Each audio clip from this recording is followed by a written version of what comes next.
mercifully accept the prayers of your people, and strengthen us to do your will. For your name's sake, amen. Our speaker this morning is Mr. Baum. Mr. Baum serves as the Associate Head of School for Community Life, Dean of Students, and the Carl Knobloch Instructor of Economics. He's also the head coach of varsity girls ice hockey. Mr. Baum.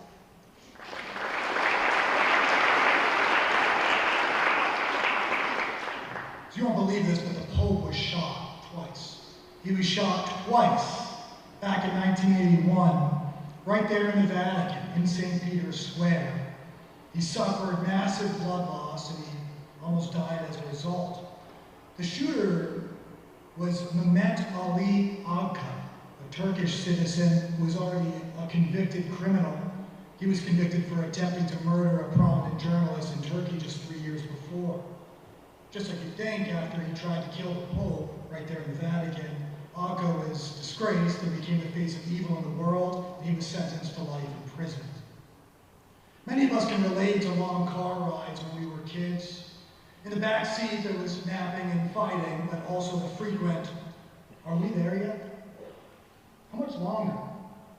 My dad was usually the driver, and whenever my brother or I would ask, he would respond eventually, "We will get there when we get there." There's a key economic theory, teaching about it right here in CFDA the last couple of weeks, called the long run.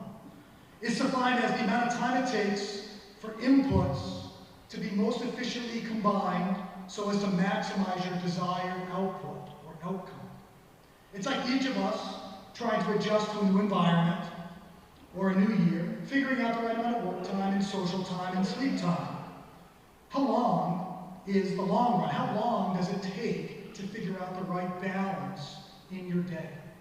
Well, technically, it's the amount of time it takes to figure it out. We'll get there when we get there. But the destination, it may be a particular place, but it may not even be known where we're trying to get to. So we can't actually fully define the long run until we seek to understand what our actual goal or our destination really is. Maybe the most famous Super Bowl of all time took place in 1991, maybe really infamous, depending on who you are. It was between the Buffalo Bills and the New York Giants, Super Bowl 25. I remember watching it. I was very young, but I was watching with my dad, and the Bills lost. And the Bills proceeded, after losing that Super Bowl, to lose the next 3. Perhaps the only team in the history of sports to lose 4 straight championships. But it was his first loss in '91. That is one of the most iconic moments in sports history. With 8 seconds on the clock, the Giants led 20-19, but the Bills were storming down the field, and they had possession and the opportunity to win with just 8 seconds on the clock. They had a field goal. I'm not a big football fan, but I know what a field goal is. It was one of those very rare instances in sports or life when one person holds the fate of so many in their own actions, their own hands or feet in this case, to play out in an instant, with everybody else just helplessly watching it unfold. The kicker's name was Scott Norwood. He missed just a few feet to the right of the goalposts. The ensuing scene is what you'd expect. Jubilation by the Giants that just won, and devastation by the Bills and their fans. Even now, all these years later, the term wide right is synonymous with failure in football and in many other contexts. Early last week was the Jewish holiday Yom Kippur, which translates to the Day of Atonement. It's the holiest of holy days on the Jewish calendar, and it's got 2 significant objectives for those who observe. One is to mourn those who have perished, those who have died, but also to mourn for yourself. Mourn for the sins that you have committed and seeking repentance and forgiveness for those misdeeds. More specifically, Jewish people commit on the stage each year to actively seeking forgiveness from those whom they have hurt in any way. Yet the Old Testament speaks to the burden on those who have the opportunity and the responsibility to do the forgiving. When I ask for your forgiveness, you of course don't have to grant it.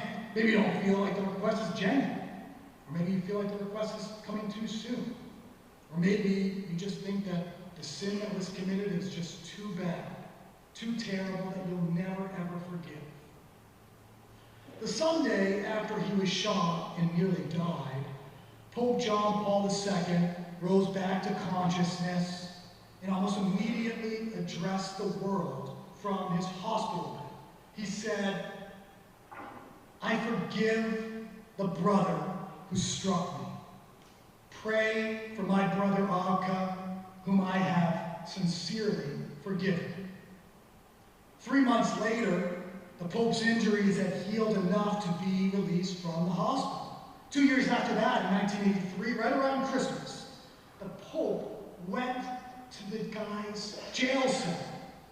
He sat an inch away from him. They looked each other in the eyes for 21 minutes. At the Pope's instruction, a photographer joined them in the cell. He took a photo, and again at the Pope's instruction, that photo is distributed all over the world of him showing that forgiveness. About 8 years later, several thousand miles away from the Vatican, Scott Norwood was seen as the reason why the Buffalo Bills lost Super Bowl 25. The replays of Norwood watching as the ball flew through the air, his coaches and teammates watching, desperately hoping all that work would get over the hump with that ball going between the uprights. And then it missed. After the game, Norwood faced all the questions, trying to explain why he failed, why he let his teammates down. He answered every question. He made no excuses. He tried to explain why he failed. And as he reflected on the failure 30 years later, he was still very emotional, describing it as the most traumatic moment in his life, letting so many people down with the world watching. His teammates, in the immediate aftermath, supported him and embraced him physically. They were going to his hotel room when they were packing up to leave town to tell him, "It's not your fault. We all messed up. We all made mistakes that led to that point." Even 30 years later, his teammates were saying, "It wasn't his fault. That was one moment." What happened next is even crazier and shocked the world. How do we look at failure? How do we treat those who fall short? How do we look at our own failures? And then how do we treat ourselves when we look in the mirror and don't like what we see? How long is the long run? When are we going to get there? When we're wronged, how much rope do we give to those who wronged us? Block on social media, silent treatment in real life, non-social media, swearing that other person off. The Torah says, when we sin, we must actively and substantively and genuinely seek forgiveness. Stand up and say, "I did this. I was wrong. Or I tried my best and I fell short and I'm sorry." But the Torah also puts some of the onus on those who have the power and leverage to grant that forgiveness. Right. Not blocking, not ignoring, but rather the opposite. Taking the time and energy, grabbing a hold of vulnerability and looking another person in the eye and accepting that apology, even accepting some of the responsibility oneself.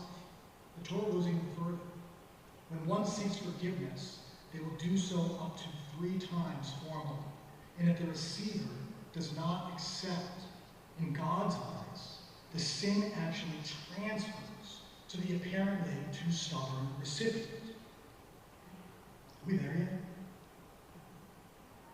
9 years after Scott Norwood missed the field goal, at the Pope's urging, Mehmet Ali Agca was pardoned by the Italian president and released from prison just 19 years after he put 2 bullets in his body and almost died. Crime of the century, the paper said. Agca was then extradited to his home nation of Turkey to serve time for crimes he had previously committed there. And the Pope again went to bat for his would-be assassin, going to the Turkish government and asking for his pardon. And in 2010, he was released and never incarcerated again. Pope John Paul II died in 2005. And where did Anka go after he left prison? He went to the Pope's grave, where he wept and he left flowers multiple times. Are we there yet? How do you handle that question in your relationships, friendships, family, strangers? How do we each take responsibility for our own failures and misgivings into narrative attention? Or the worst, the things that nobody sees? How do we treat those teammates and friends after they fail us? How do you handle the B+? How do you handle the stress, the silent treatment, the sadness? My dad said, we'll get there when we get there. But when? And where are we actually going? Where are we trying to get to? The cancel culture talked about a lot by politicians and in the media is maybe better termed impatient culture, or jump to conclusion culture, or failure to appreciate process culture. Either way, we have to reconsider the question, are we there yet, before we can possibly think how we might answer it. Because the long run is the amount of time it takes for inputs to reach desired output. How long that takes, it's going to depend on our willingness to meaningfully reflect together, then adjust thinking and behavior so that we can get it right next time. The amount of time it takes to forgive others and to forgive ourselves. That point is often not reached. When Scott Norwood and the Bills returned to Buffalo, the team expected sadness and probably score. Just think about how fans usually handle these kinds of failures by their teams. You don't have to look very far down the road to Philadelphia. But somehow, disgrace is not what the Bills players found on their return to Buffalo. The city of Buffalo organized a rally that was attended by over 50,000 people to celebrate and commemorate losing in agonizing fashion. Even though there was surprisingly a positive vibe at the rally, Norwood and others assumed that maybe they were embracing the team, but probably not him. He was, after all, the one who ultimately failed to be the difference in that game. So we tried to hide him back behind his 70 or 80 teammates, but he couldn't keep hiding. Speech after speech by teammates and coaches, the crowd was going bonkers, celebrating this team that had come so far, and yet his name started to get chanted in the crowd, louder and louder and louder. The player who failed apparently succeeded. It didn't show in his kick, it didn't show in the final score. The Buffalo Bills have still never won a Super Bowl. But maybe that coveted championship is not the most sought-after pot of gold. Stop talking about teams that don't win like they are somehow lesser. At the point when the chant got so loud, Norwood had no choice but to go up and address this shockingly supportive crowd. Speaking through tears, he was shocked. Why are these people embracing me when I failed them? And he addressed them. He said, "We're struggling with this right now. You know I am. I've never felt more love than I feel from you right now. I know that the sun is going to come up tomorrow. We will get there when we get there." How many days until commencement? Let's put up the little countdown clock. We love to do that. Am I going to be accepted into my top choice college? What if I let my parents fail? What if I fail? Stop. Don't worry.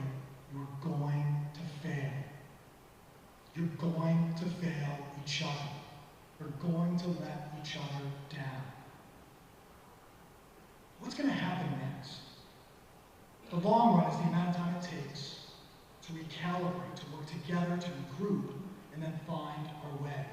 It's the amount of time it takes to show understanding and grace to others, and then if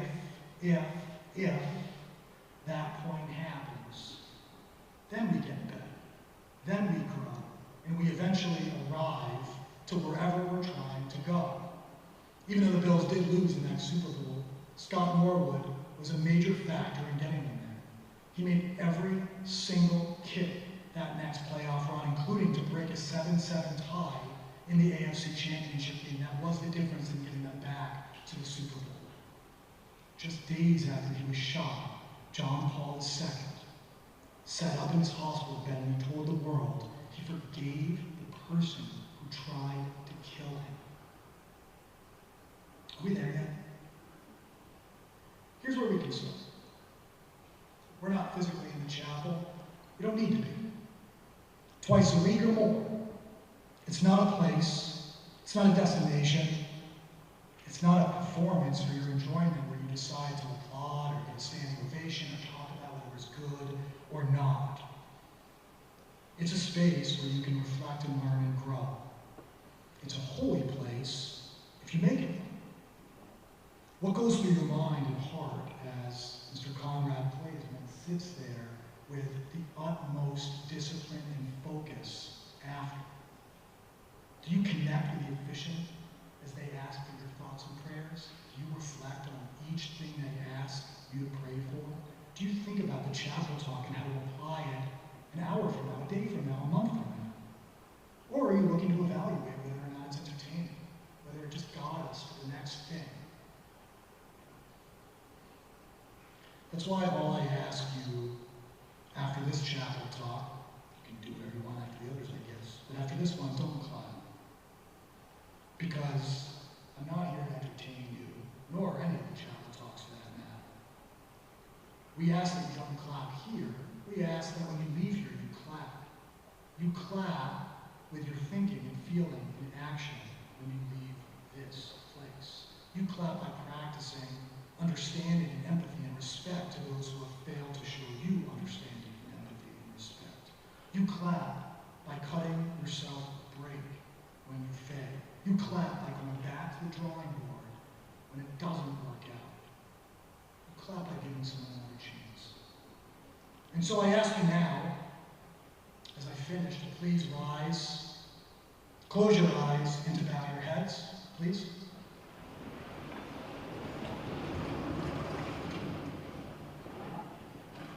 May we be granted patience for failure and extra love to those who fail. May we grant ourselves patience for our own failures and love ourselves even more when we fail. And when asked, are we there yet? Take the time to reflect. We will get there when we get there. Thank you.